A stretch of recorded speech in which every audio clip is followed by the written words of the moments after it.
3rd, 1999, parts of central Oklahoma would be devastated by a violent F5 tornado, and it would become the costliest and strongest tornado ever, with the highest wind speeds ever confirmed on Earth, as 36 people would be killed.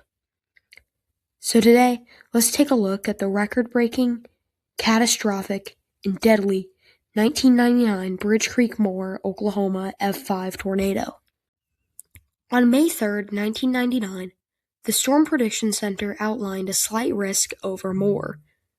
Not too out of the ordinary for spring in Oklahoma, as a dry line was identified over Kansas, along with a trough positioned over Colorado, which would favor severe thunderstorms throughout the evening and overnight hours, which looked to cause large hail, strong winds, and an isolated tornado or two. By 4 a.m. Central Daylight Time, Doppler radar indicated that the jet stream positioned over California and Nevada was far stronger than initially anticipated, and atmospheric conditions were palpable. A weather balloon that had recently been released the previous night had been inaccurate. In the morning hours, CAPE levels exceeded 4,000 joules per kilogram, and the Storm Prediction Center would upgrade the severe weather outlook at noon to a moderate risk for severe weather, as the atmosphere was extremely unstable. The ingredients would only intensify by 4 p.m., when a tornado watch was issued for parts of Oklahoma, highlighting the incredibly volatile atmosphere, perfect for the development of supercells and strong to violent tornadoes. As the evening approached, a supercell would develop over Tillman County, Oklahoma.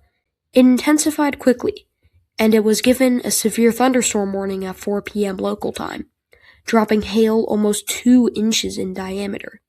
It would get a tornado warning at 4:50 p.m., and a small tornado would briefly touch down.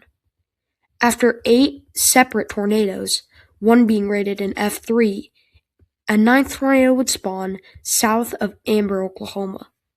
It would rapidly grow into a wedge tornado, destroying and shredding trees to pieces.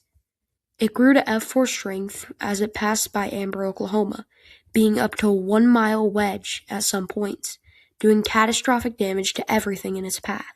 The tornado would then pass by Bridge Creek, Oklahoma, doing consistent F4 damage, reducing homes to rubble, and even doing damage of F5 strength, the highest level on the Fujita scale. A Dow identified winds of up to 301 miles per hour, while a 2021 reanalysis would reveal winds to be up to 321 miles per hour, the fastest wind speeds ever on Earth. Bridge Creek was devastated by these record-breaking wind speeds, as many houses would be swept away, and debris was granulated into fine pieces. Over 200 buildings in Bridge Creek were destroyed, and extreme ground scouring would occur. Even a pickup truck would be wrapped around a telephone pole, and a 1-inch hole was scattered into a road. Mobile homes were completely shredded. 9 deaths occurred in Bridge Creek from people being in mobile homes, out of the 12 deaths in the town. It then moved towards Moore, weakening to F4 strength before it grew again to F5 strength, throwing a car a quarter of a mile away. And a well-anchored building was completely slabbed, as it would grow to over 1 mile wide as it crossed the South Canadian River. A helicopter pilot for K4TV, Jim Gardiner, reported a rain-wrapped wedge tornado, at least 1 mile wide, and the NWS needed a way to properly warn the South Oklahoma City metro area, so they issued the first ever tornado emergency, indicating a catastrophic, life-threatening tornado. It would cross an I-44 overpass, where many people sheltered, at F4 strength, as it narrowed slightly and would tragically blow away a woman who was trying to shelter under the overpass. It would even have a few weak F0 satellite tornadoes that orbited the main storm. As the tornado weakened to F2 strength, approaching Moore, it would again rapidly strengthen to an F5. Parts of Moore would be devastated, as 11 were killed and $450 million in damages were caused. The Country Place Estates area would be destroyed, where 50 homes were tightly packed, one of them being completely slabbed at F5 strength. Vehicles were also lofted from this area a quarter of a mile away. It would then enter parts of the Greenbrier East Lake Estates, killing 3 and leveling entire rows of homes in an instant, some homes with only their slabs remaining. The tornado would then move into another apartment complex called the Emerald Springs Apartments, as 3 more would be killed and some buildings would be leveled at F5 strength. Many more would suffer also high-end F4 damage.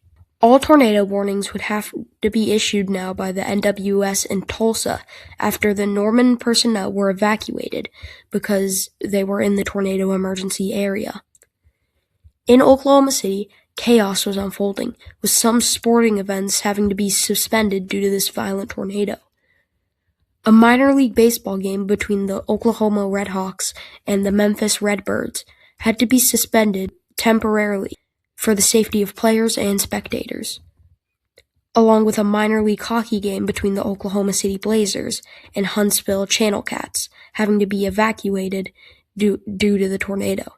Furthermore, flights from the Will Rogers Airport would have to be delayed due to unsafe conditions caused by the supercell's effects, like large hail and really high winds. I-35 was also terribly backed up with traffic, as people did the worst possible thing by trying to shelter under an overpass. At Westmore High School, over 400 people were present for an awards ceremony when the tornado slammed into the school. Quick action allowed there to be 0 injuries or fatalities in the school, but unfortunately, a horse was found dead. The disaster continued to unfold when the tornado started hitting the most densely populated parts of Moore, leveling entire neighborhoods at F5 strength, with 4 people being killed and many more were injured in this area. Tragically, another person would be killed under an overpass soon later. The tornado moved north of Moore at F4 strength, shredding homes to rubble, and some industrial buildings would suffer devastating damage, as 2 more people would be killed. A train car weighing 12 tons would be lifted a quarter of a mile, a true testament to this tornado's violent strength. 1 person would be killed in southeast Oklahoma City. The tornado moved into Del City, Oklahoma, doing high-end F3 to low-end F4 damage, destroying hundreds of homes, killing 7 people in this area. In the Middle School, buses would be lifted for 0.2 miles, but thankfully no one was in the school at this time of the tornado, as it was late in the evening now, although it still suffers significant damage. 3 deaths occurred when the tornado strengthened to F4 strength once again and destroyed a residential area. It would then finally die out northwest of Midwest City, finally ending this nightmare for central Oklahoma. 36 lives would be lost from this devastating tornado, along with 5 more indirect deaths, mostly due to heart attacks, with 583 people being injured, making it Oklahoma's deadliest tornado since 107 were killed in the 1947 Woodward F5. It is currently, as of 2026, the 6th costliest tornado on record, despite it being the costliest tornado ever at the time of the storm, doing over $1.8 billion in damages adjusted to inflation. In total, around 10,000 buildings would be destroyed, which helped it assume its astonishing cost count. NWS researchers estimated that without such advanced warning systems in place, the death toll would have exceeded 600, which would make it the 2nd deadliest tornado in U.S. history. But thankfully, there were great warnings that were given, and the tornado emergency definitely helped people heed the warnings. It took years for more to recover, but by 2013, this tornado was finally behind them, and people could move on. But on May 20th, 2013, 24 people would be killed after another EF5 tornado would slam into the city, taking an almost identical path as the first tornado, yet even being more costly than the first one. There is even a place where both tornadoes crossed paths, the only point on Earth where an F5 and EF5 tornado hit the same point. Even though plenty of other tornadoes have devastated more since 1999, including that 2013 tornado, nothing has truly compared to the sheer strength of the May 3rd, 1999 Moore F5.